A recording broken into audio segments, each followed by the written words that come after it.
It's time! It's time! You like that? You like that? Woo! It's Waxing Lyrical, baby. Hello, Waxers, and welcome to Waxing Lyrical with Mainz and Dutts. I'm your host, Mainz, and my colleague in a danger zone in Rainford. It's Mr. Neil Dutton. How are we, Neil? Is there anything in life that is more different than your feelings, thoughts, and reactions to snow as a child to snow as an adult? No, because snow as a child is a joyful experience. Snow as an adult is one of the greatest annoyances of all time. Yeah, literally, there's not. I was going to say it boils my piss, but it's too cold to do that.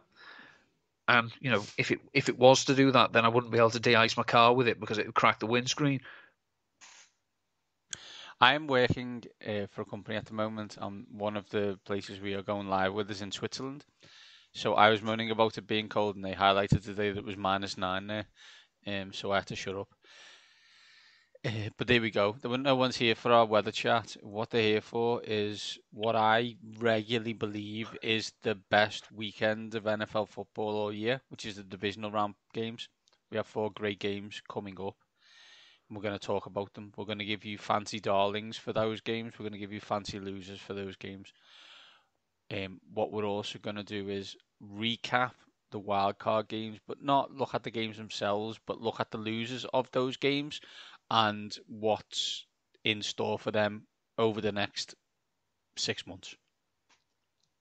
And then we will pick the games. Good week last week in terms of picking. Neil, a fantastic 5-1 in me 4-2. Yeah, that's because neither of us picked against Tom Brady, which is completely logical in my opinion. What I will say is that I picked the Minnesota Vikings, which was, terrible. I think the way they lost on offense is actually funnier than if it had been a 4 interception game from Kirk Coupons, in the sense that he was essentially perfect. Yeah. And they still lost. Special. Let's get on with it. Let's get on with the main event, and let's talk about the losers and what happens next. Time now for the main event.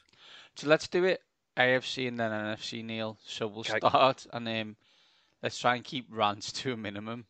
It's probably not going to happen, especially when the first team we're going to talk about is the Los Angeles Chargers, who couldn't have charged any hard. It was one of the greatest chargerings in the world of chargerings. If you were creating a chargering list, this Chargers performance will be right near the top. It was everything we've come to expect and more from this team. Now, obviously, Brandon Staley hasn't been responsible for all of the epic charging moments in recent history. He's only been there 2 years, but it did seem to thoroughly encapsulate his reign so far, in the sense that when they were good, it looked efficient without being all dominant. But then when things started to go wrong, the ability to arrest the slide just wasn't there. And it comes down to the fact that despite having a quarterback with one of the strongest arms in the NFL, this is a very boring, very predictable point-to-point offensive scheme. Well, it was. We hope it will now be different now that they'll be looking for a new offensive coordinator. I do look at the Chargers and think, there's an argument we overestimated them at the start of the season. I said they were going to the Super Bowl. But then again, I do wonder if, they won 10 games and made the playoffs. What did we really expect? I don't know. What I will say is you're 27-0 up and something like that happens. People need to understand that they need to take responsibility. I know they're a weird running team, but to run it so few times in that second half is just crazy. I think if I was handing out blame, I do I do think Joe Lombardi is really culpable in this situation in the season. So in the people that should have been fired, he was absolutely maybe not number one on my list. Well, actually, probably was number one on my list in the Chargers. I think the malpractice of Brandon Staley in Week 18 should be held to account, and probably did cost them the game in the long-term scheme of it without being able to play Mike Williams. They are slow. Yeah. In many places on offense, and we can all say that Justin Herbert's the business, but you know he needs to be given weapons around him to do that. I don't think he's Patrick Mahomes in his ability to pull games out of his backside. Not yet, and I don't think he actually ever will be. And they need to do it. And let's be honest, the reason that Brandon Staley is still the head coach is because they're awfully cheap. And they wouldn't pay for Sean Payton and also pay for Brandon Staley's contract as well. No. It's as I say, we've seen enough that Justin Herbert came into the NFL and he was a picked apart prospect because of how conservative he was at Oregon. Then in his rookie year, when he gets in, when the doctor stabbed Tyrod Taylor in the heart, he comes in and all of a sudden, he's the second coming of Dan Fouts. He's literally passing the ball over the park, thinking, bloody hell, this is great. We didn't expect this. And then Joe Lombardi comes in and turns him back into the Oregon prospect. So it's frustrating. This is a team that needs to invest, I say, in speed, whether it's free agency or whether it's in the draft. You are allowed to add multiple speedy wide receivers. And as I say, why Brandon Cooks isn't already on this roster, I do not know. Let's move on to the Miami Dolphins, Neil. They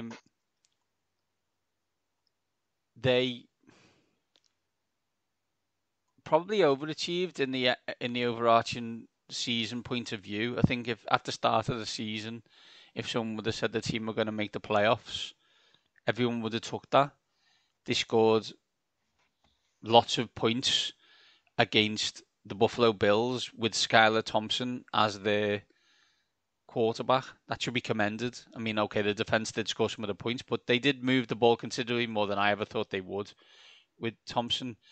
The major question, unfortunately, is who's quarterback next year, because it really shouldn't be Tua, and I don't mean that in a he's not good enough to play in the NFL. I just don't really want him to play NFL football anymore. Yeah, I see what you mean. I don't like calling players injury prone, and I certainly don't like calling them injury prone when the injury appears to be their brain injury.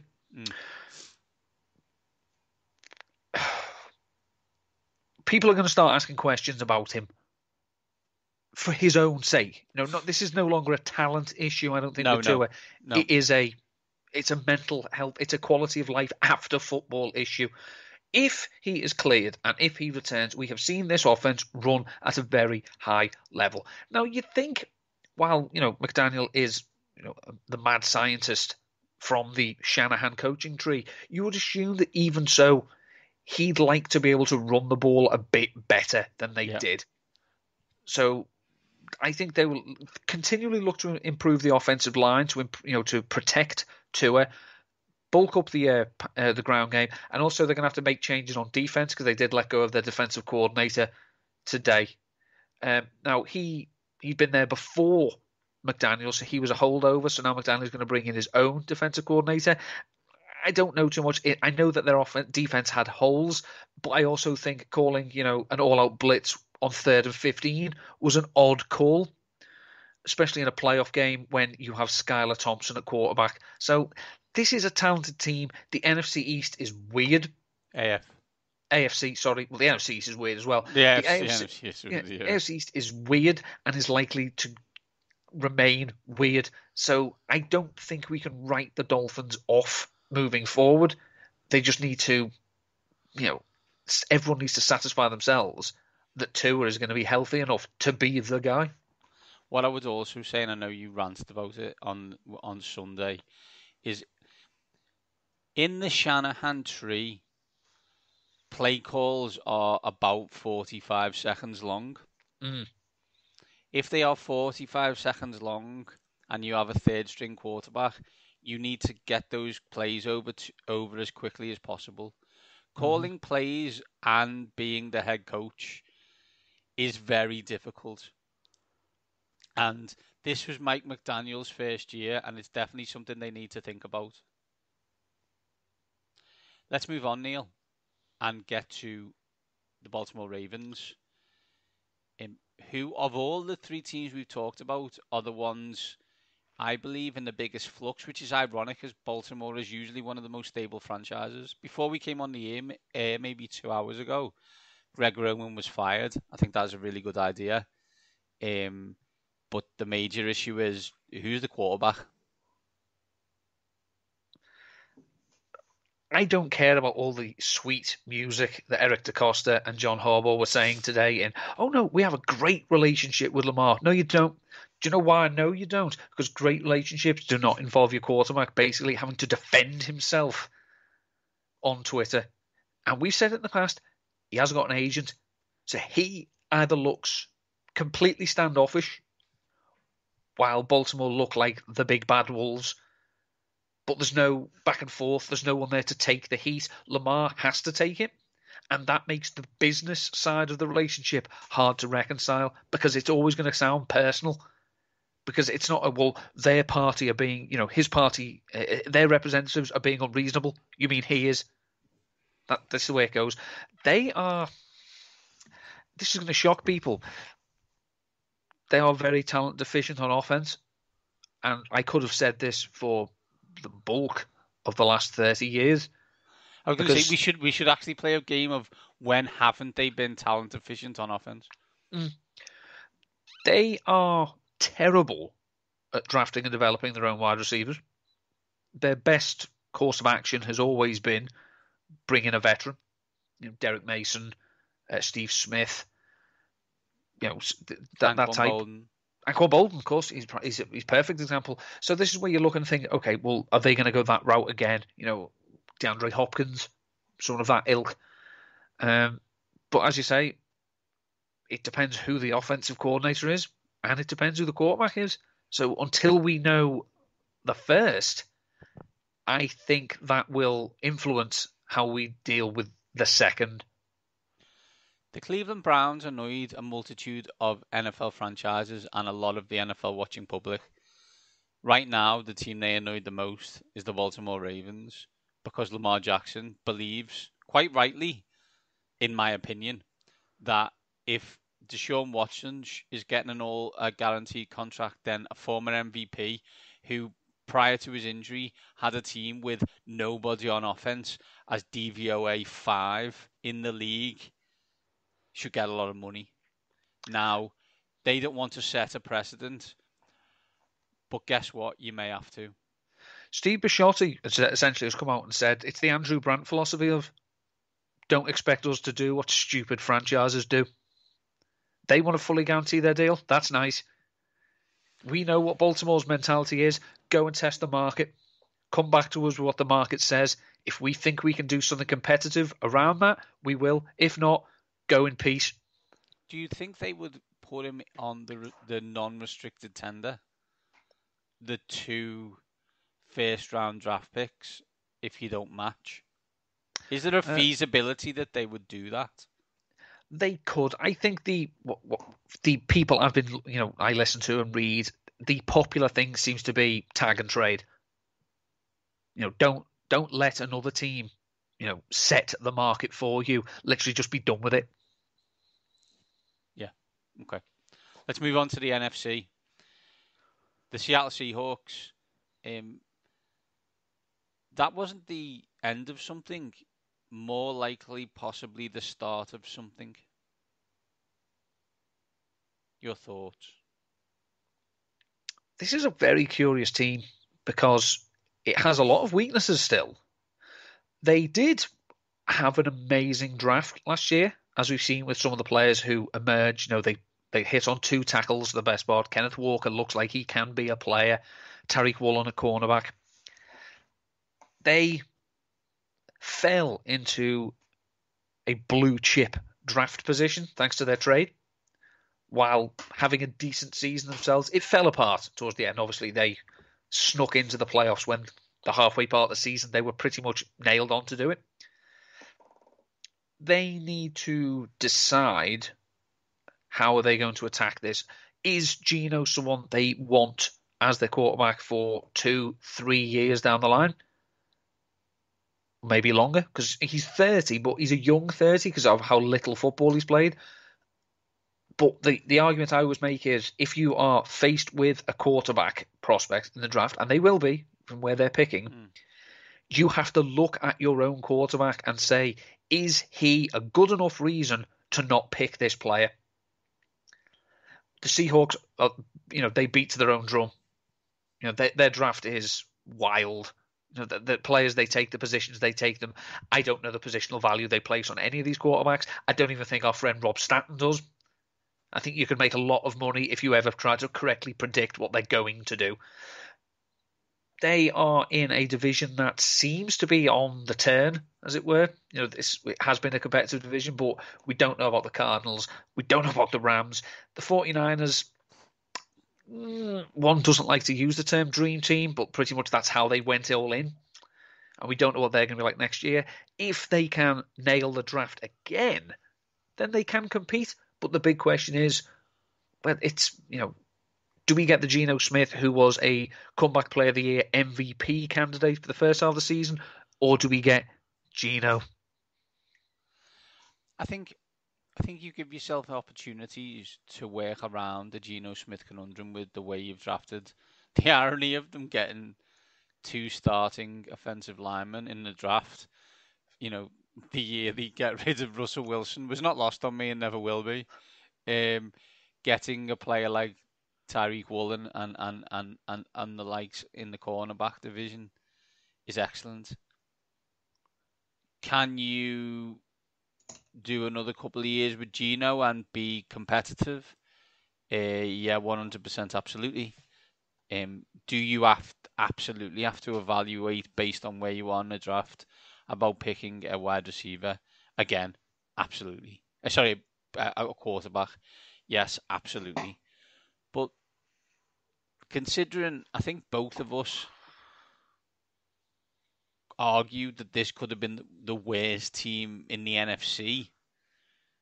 They absolutely were not that, and I fully expect, and I'm stunned, and when we do grades on the season, expect a full throated apology for Pete Carroll from you. Nope. Let's move on to the Minnesota Vikings, who fraud us no more, Neil. They have frauded their last fraud in Fraudville, and I guess the question is, they technically could quite easily go into a soft reset tank mode based on the fact that a lot of their quote-unquote best players are aging and coming to end of contracts. Well, 2023 is their last year with Kirk Cousins under his current deal. Their defense is trash. Yes. And was picked apart by the second coming of, Joe Montana, Daniel Jones. Their defensive coordinator is not maximizing the talent that he's got, which isn't very much. Former defensive coordinator. He was also fired. Oh, was he? Oh, yes. Thor Nystrom will be so upset. Shockingly enough. As I say, this team was fraud. And the NFC North, such as it is, it would not be a surprise if they were to fall back to the pack and be scrapping for a wild card spot last year after being in contention for the number 1 and number 2 seeds this year. Because, you've won all those games, but you can't keep, systematically, almost philosophically saying, let's keep it within 3. You can't do that. Especially, it's a stupid league. The league doesn't conform to your wishes.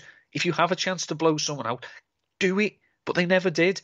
They need to invest on complementing Justin Jefferson. They're also going to have to start thinking about paying him.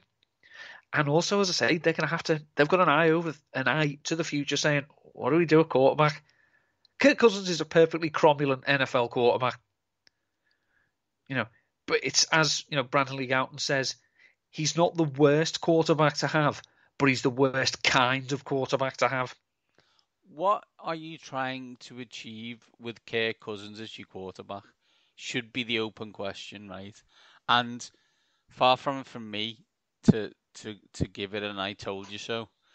But in theory, although they won more games, the Minnesota Vikings are in exactly the same position as the Washington Commanders were when they had Kirk Cousins, which is absolutely okay. They're absolutely fine. They are tremendously beige. Perfectly cromulent. They're just, well done, everyone. But that ain't going to win you a Super Bowl. And, being, regular playoff contenders is a good thing. But sometimes I just wish more teams would swing for a fence, maybe. And the Vikings now, as you said, the defense is horrific. I mean, there's not being able to stop a quarterback scramble, and then there's what the Minnesota Vikings had to deal with Daniel Dimes, who could become Daniel Dollars soon. But it was embarrassing. It's not like the New York Football Giants' offense is full of Hall of Fame style players, and they destroyed them. You won a lot of games and you got to the playoffs, but you were never going to win a Super Bowl. And if you're happy to do that, fair enough. I don't think you should be. Arsenal mentality. Yeah. Let's move on to a team that did swing for the fences and got the Super Bowl and are right now staring headlong into paying the piper, and that is the Tampa Bay Buccaneers, who have a lot of players on a lot of money and are rubbish. Right, let's get to the elephant in the room. Okay, as we get older, and this is something that you and I do have to deal with ourselves, obviously there is a temptation to focus on yourself and your image and try and make yourself look healthy and better. Right? You cannot tell me that Tom Brady looks healthy, how gaunt he is. And I know that's not just diet, and that's probably some excellent, surgery of some description. But if you weigh 3 stone and you're 45 and your team can't run the ball and you don't want to get hit, I think you seriously need to start questioning whether you actually want to be playing anymore. He is not built to take standard NFL hits. And the way the offensive line is playing, he's not taking standard ones. He's taking absolute knockout shots. But he used to be the best quarterback in the world, probably ever, at just avoiding pressure. Now he's not. This looks more like late career Ben Roethlisberger than it ever did look like Tom Brady. The only difference between late season Ben Roethlisberger and this one is that Tom Brady can still throw it. But I do understand what you mean in terms of the pocket awareness / mobility. Evan Silver, I think, summed it up best on the Establish the Run podcast this week. He said, this is the first time in almost 2 decades that Tom Brady will not be the reason your team can win a Super Bowl. I'm not saying he's the reason you won't get to one, but the very best he can do now is facilitate your offense. He's not going to drive it anymore because he doesn't want to get hit. Well, that's JT O'Sullivan says the first rule of being a quarterback is you have to wake up, look in the mirror, and say to yourself, I'm going to get hit. If you reach a point where you're just like, I don't want to get hit, and I certainly won't, so I'm just going to dump it off for 3 yards, I don't think that's going to fly. This is not a happy situation. I mean, they fired Byron Leftwich. Byron Leftwich, who turned down the Jaguars job last year, by the way, and they gave it to Doug Peterson. Sliding doors moment there. They have, as I say, it's an expensive team. It's an aging team. It was built for a short-term run at dominance, and they got it. 2 division titles and a Super Bowl. But do you want to keep going down this road with Tom Brady, who's basically, he's seen off the head coach who brought him, and he's seen off the offensive coordinator that they had this great relationship with? Eventually, it's look, what do all these breakups have in common? You, Tom. But also, correct me if I'm wrong, Tom Brady's a free agent, so he's not the Tampa Bay Buccaneers concern anymore. I don't know if he's a free agent or if there's a lot of funny money. Oh, if there's, I'll just have a look. So but talk what I'm amongst saying yourselves is, while I call this up. You're talking Mike Evans, Chris Godwin, Leonard Fournette, Brait, whatever. A lot of aging players. Godwin's great, but he's has a tendency to get injured. Evans is in year 10. Fournette is Fournette. The defense, they spent a lot of money to keep everyone together, but while keeping everyone together, they weren't great. There's a chance this could be the worst team in the NFC South next year, and that's saying something. Because there's no way Tom Brady is playing for the Tampa Bay Buccaneers. Free agent, 25-year contract, doesn't matter. He ain't playing for the Tampa Bay Buccaneers next year. It's just not happening. Just not on the cards. And without him, who's quarterback? So this team's in serious bother. His contract voids on March the 17th, but he still has a 35 million cap number. Nice. Enjoy that, Tampa Bay. That's it for the losers section of the show on the main event. Let's look at kind of the players we believe will be the best this week with some darlings. Hello, darling. Before we do that, let's see how we did last week. Last week, my darlings were Joe Burrow. Thought he was okay. I didn't think he was anything special, but he won again because he's Joe Burrow, and that's what Joe Burrow does in January. Do you know he now is the owner of the most playoff wins in Bengals franchise history? Doesn't surprise me in any way. I also picked Austin Eckler. He had 13 carries for 35 yards. We've talked about the Chargers. I picked Travis Etienne, 20 carries for 109 yards, and the most important 4th and 1 run of the week. Justin Jefferson, 7 catches, 47 yards, was held in pretty good check by the Giants, to be fair. You know what I'd do on 4th and 8, though? Probably throw it to him, even if there's 7 lads around him. But that's just me. But on 4th and 8, would you throw it to him 8.5 yards past the sticks, or maybe 5 yards in front of the sticks? I'm going to say this quite clearly. Any 4th down play that is thrown behind the sticks is an automatically sackable offence. Any and goal that is thrown not in the end zone, also sackable offence. And any kicker from the United States of America, automatic sackable offence. Second wide receiver I picked was Stephon Diggs. 7 catches, 114 yards, was excellent. He was Stephon Diggs. And one of the major reasons the Buffalo Bills won. I also picked George Kittle. He had 2 catches for 37 yards. Not needed. You picked Josh Allen. Speaking of roller coaster, 23 of 29 for 352 yards, 3 touchdowns. He also had 2 interceptions and a fumble, which went for a touchdown. One of the great Blue Smarty games of all time. As Nate Tice put it, it was a Labrador with the zoomies.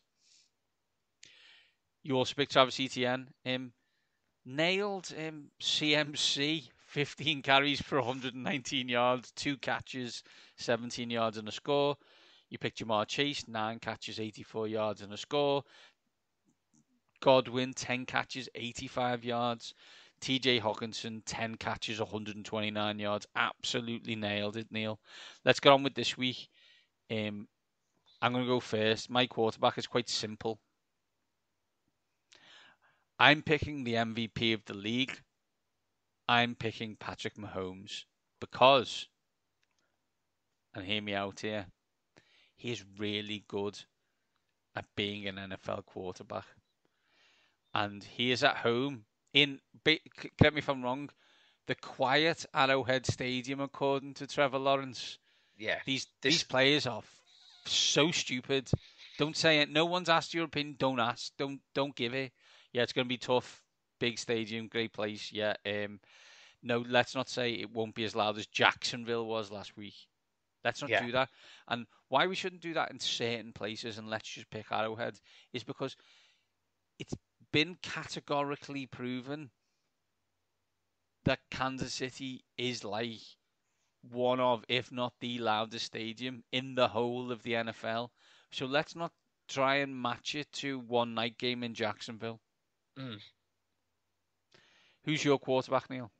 I'm going with the guy who, in the playoffs in his career, completes 66% of his passes, has a 6.6% touchdown rate, a 1.7% interception rate. Oh, yeah, that's Patrick Mahomes. The stats are unbelievable, and it doesn't, really bear thinking about. The thing is, it's the way the Bengals game finished last year in the AFC Championship game. These are his playoff stats in 2021, right? So 3 games, 2-1. He completed 73% of his passes for 1,057 yards, 11 touchdowns, and 3 interceptions. That he had a blue smarty game in that second half against the Bengals, but the rest of those numbers are pretty good. They'll do. Okay. Running back 1. I'm not overthinking it this time, as Neil didn't last week. I am picking CMC.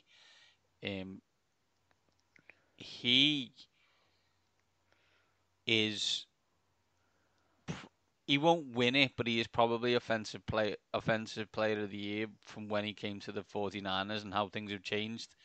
I expect him to be used as much this week as he was last week, and I also expect /hope /praise on the winning team. So I'm picking CMC. Who's your first running back, Neil? I'm going to go with Miles Sanders. Now, the Eagles and Giants have faced off now. This will be the 3rd time in 6 weeks. And all 3 games are completely different. I don't think the Eagles are going to go out and shellac the Giants. I don't think the Eagles are going to play with their food against the Giants the way they did in Week 18. But I think they're going to go with what their approach has been. And that is pass to get up front, run to win the game.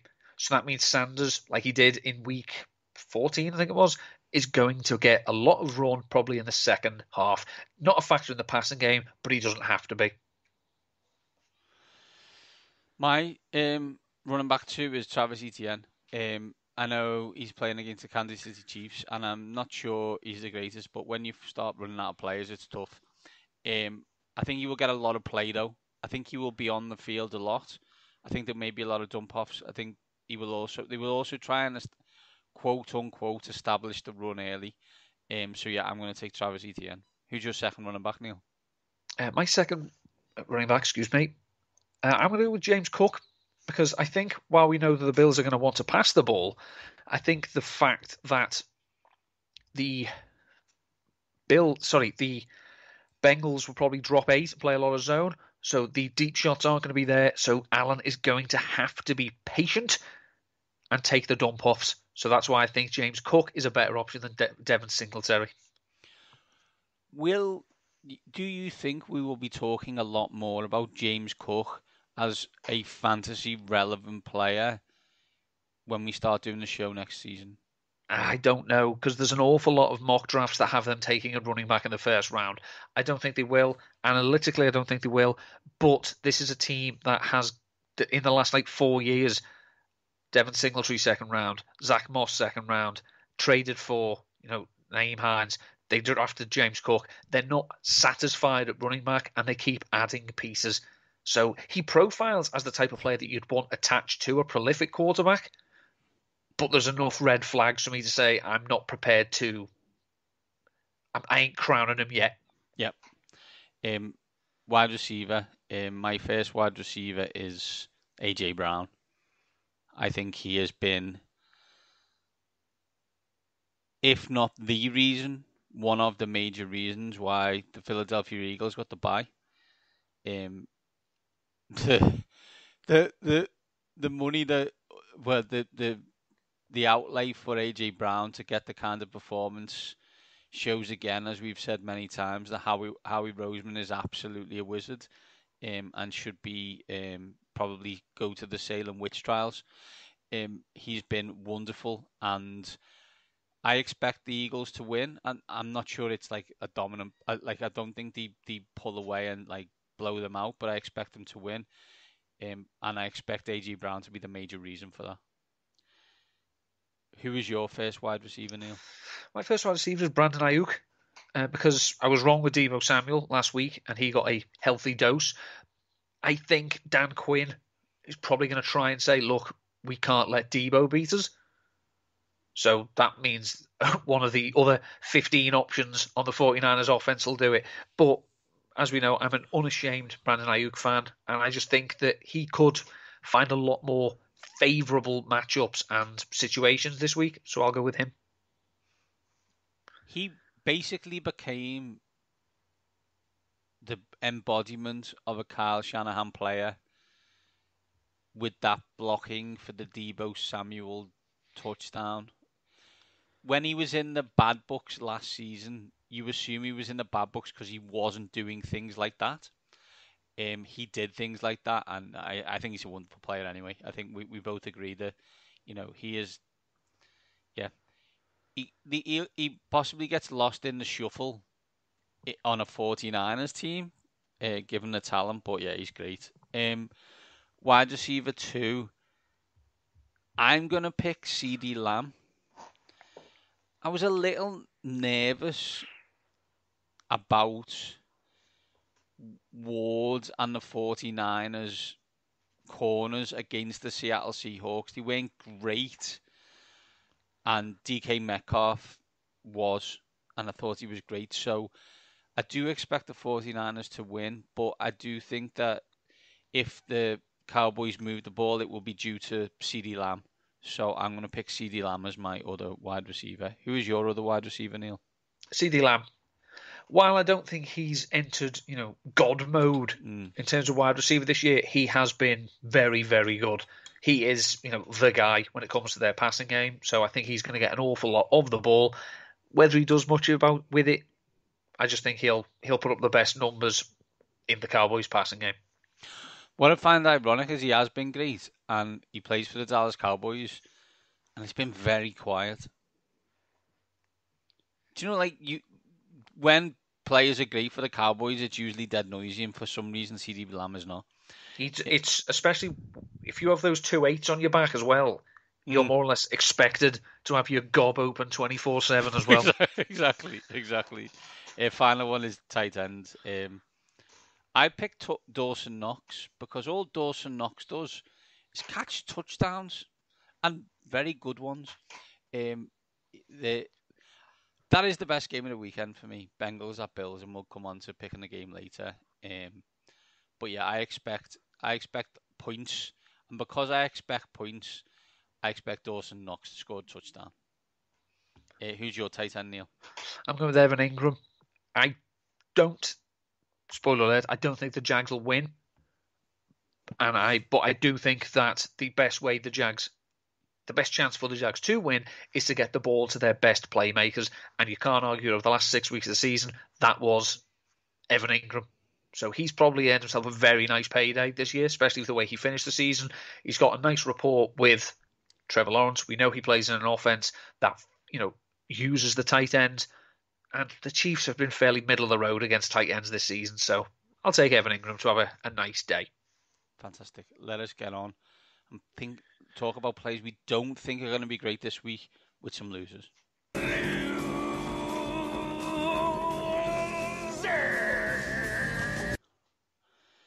Last week we both picked Geno. I thought Geno was okay last week. 23 of 35. 253 yards, 2 touchdowns, and an interception.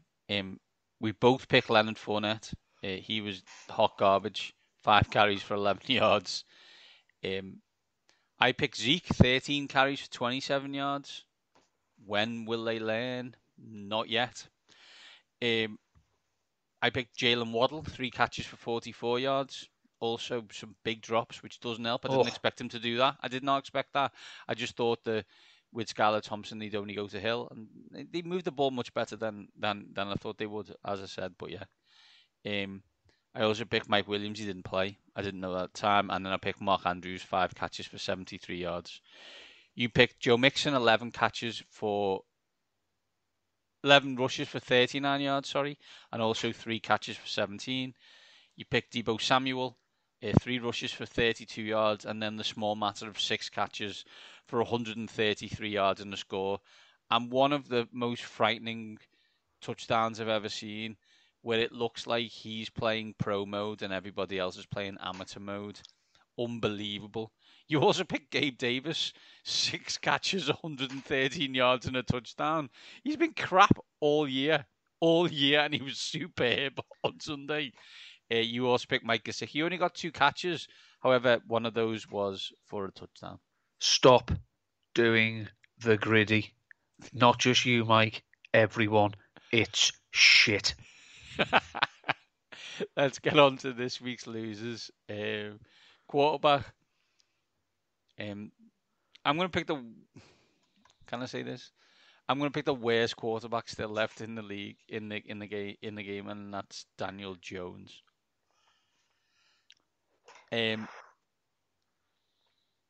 I believe that Daniel Jones has a skill set that can win games in the NFL. And we saw how that plays out last week. I do not believe he is playing the same defense that he played last week, and therefore his skill set will be significantly diminished.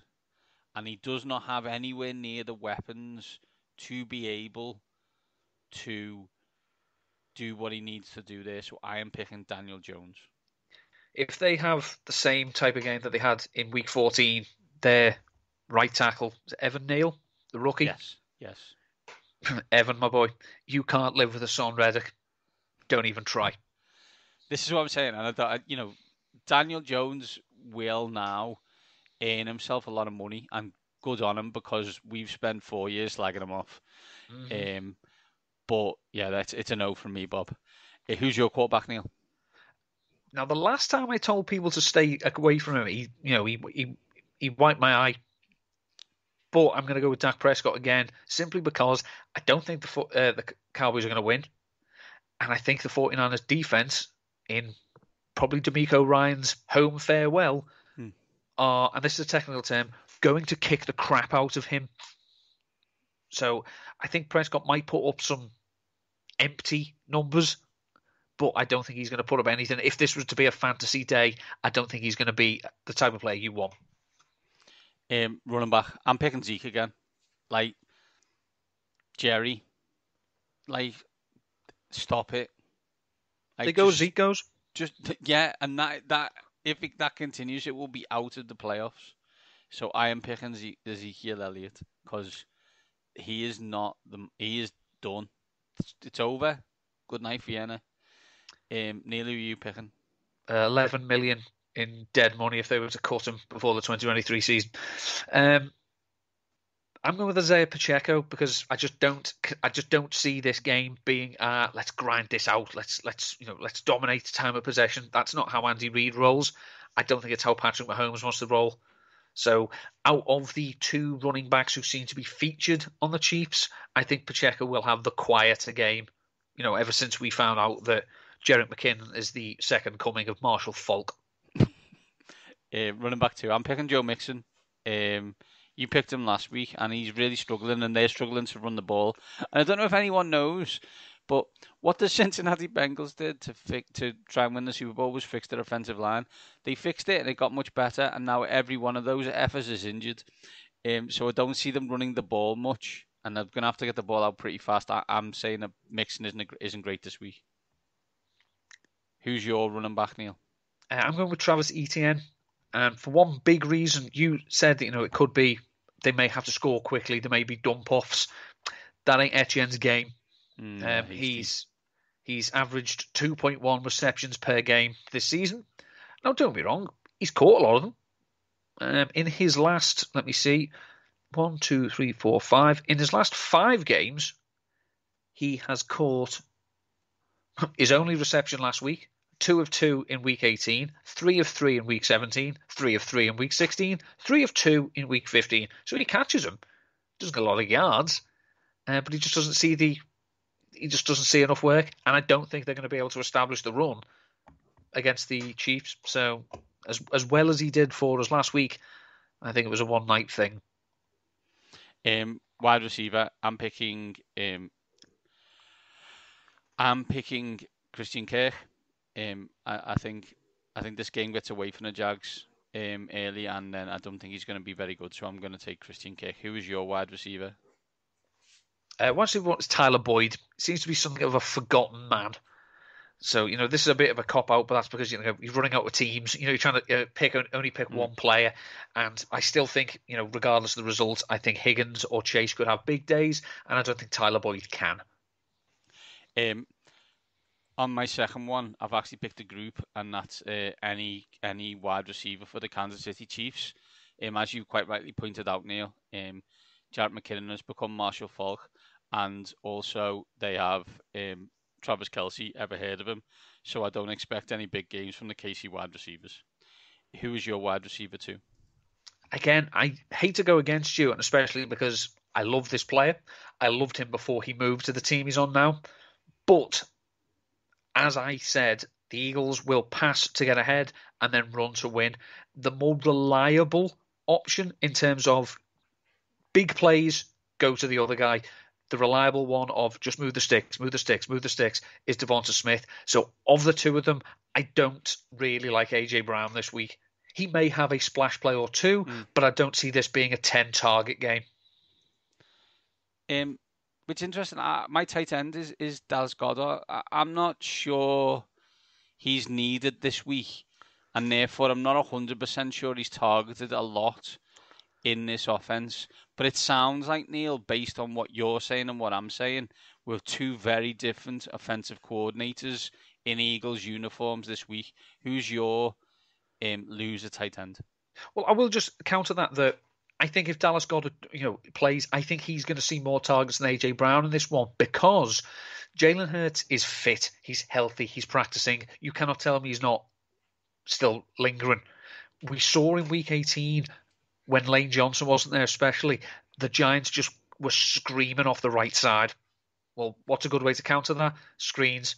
Who's one of the best tight ends in the NFL on screens? Dallas Goedert.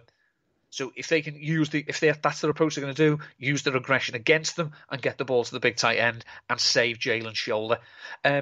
Same game, other side, Daniel Bellinger. Again, I was running out of teams, so I just don't think he's made enough noise over the last few weeks. I mean, at one stage he looked like being the guy, but then Isaiah Hodgins emerged and they remembered they had Darius Slayton and Daniel Jones ran the ball more. So I just don't think Danny Belly is going to do much to make him worthwhile. Let's never call him Danny Belly again, but okay. That's it for the losers. Let us finish the show, Neil, by giving you our predictions for this week. First game, let's do it chronologically, Neil. Jags at Chiefs. I think this one's quite easy. Bravo to Doug Peterson. Bravo for the fact that Trevor Lawrence is unbeaten in 37 Saturday night games. Unfortunately, he's probably about to go 37-1. So I am taking Patrick Mahomes and the Kansas City Chiefs here. Yeah, this is the type of game I could see the Chiefs winning going away. I think that the game will be closer than the scoreline will look, but I can see the Chiefs winning by 10. Giants at Eagles, Neil. Almost like if you watch College Game Day. I don't know if you're allowed to pick this game because you're probably calling it.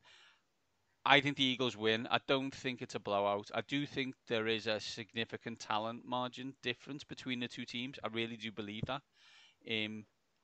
But I think Brian Daboll is an excellent coach, and playing a division opponent for the third time is never easy. So I'm picking the Eagles, but probably by less than 7. Charles McDonald at 4Vert on Twitter said that this game is a bit like the SEC champions playing, the Mountain West champions in terms of the talent.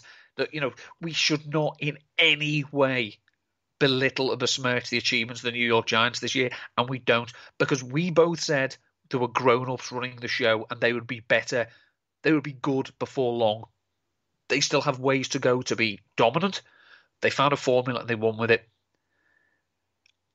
I am hoping that the Eagles win, because I just think, especially on defense, the Eagles' defense can carry them if the offense isn't clicking just yet. So this, again, is another one that I can see the Eagles winning, if everything comes right, by 7 to 10 points. But if it was less than that, I also wouldn't be surprised.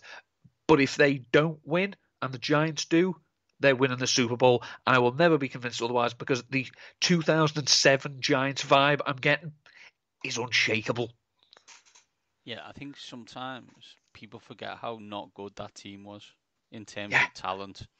It's just seen as a team that beat the almighty New England Patriots, but it actually wasn't very good.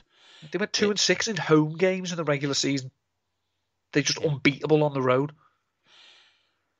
Best game of the weekend, Neil. Bengals at Bills. Who have you got? I'm taking the Bengals.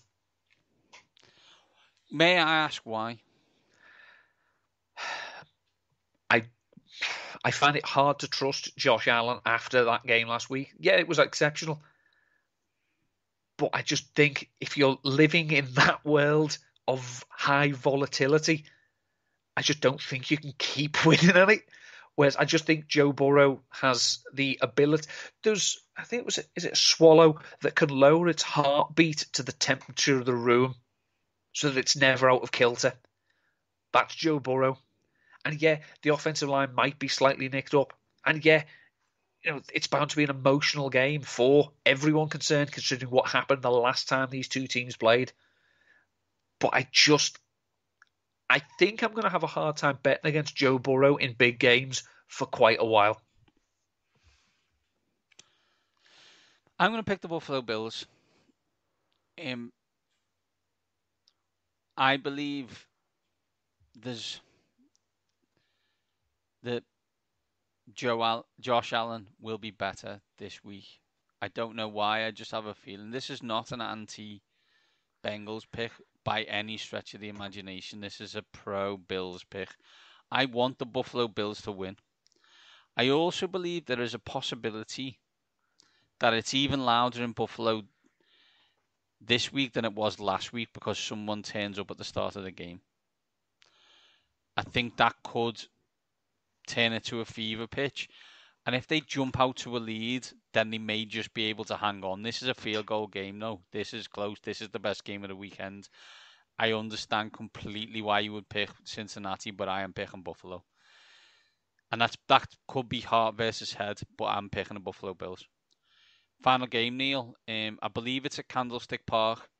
I believe we are reincarnating John Madden and Pat Summerall for this one. It's Cowboys at 49ers. Michael Irvin, Troy Aikman, Steve Young, Jerry Rice, Roger Craig, all the boys, Emmitt Smith. Let's get them all in.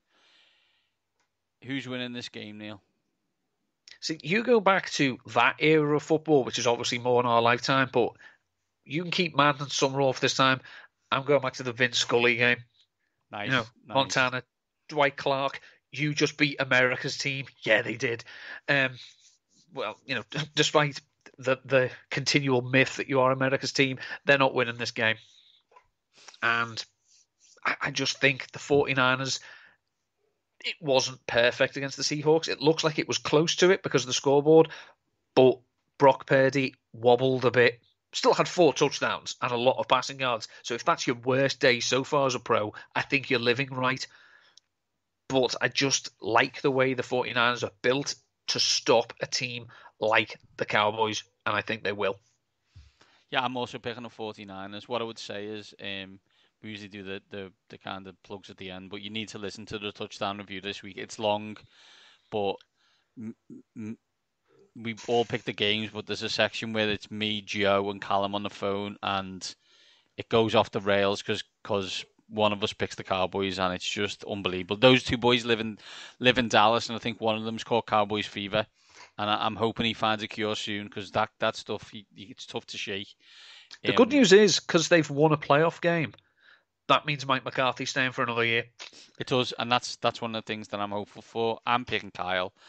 I'm picking Debo. I'm picking Kittle. I'm picking CMC. I think the 49ers are the better team, and that means I think based on the season, we've got the bet. I will have the best 4 teams in the AFC title and the NFC title game. And the day before is the Royal Rumble, so looking forward to that weekend. Could be 12-year-old Mainz will be ecstatic. Loving his work. Neil, that is it for this week's show. Before we're back next week, where can people catch you? At Twitter on ndutton30 at ndutton13, and say at the moment only have the Super Bowl odds tracker for Numberfire, but in the next few weeks I will be starting on the rookie comparison series for RotoViz, and the first player I will intend to be writing up will be Chris Olave. I am at Mainzy7 combined. We are at waxing_lyrical. Touchdown review this week. A Matt Kelly hour-and-a-half length show, talking about all the losers, picking all the games, talking through some of the big storylines for this weekend. Really good stuff. Get it, listen to, enjoy it. Enjoy this weekend. It's the best weekend of the year in the NFL. I'll say it, and I say it every year. These are 4 great games.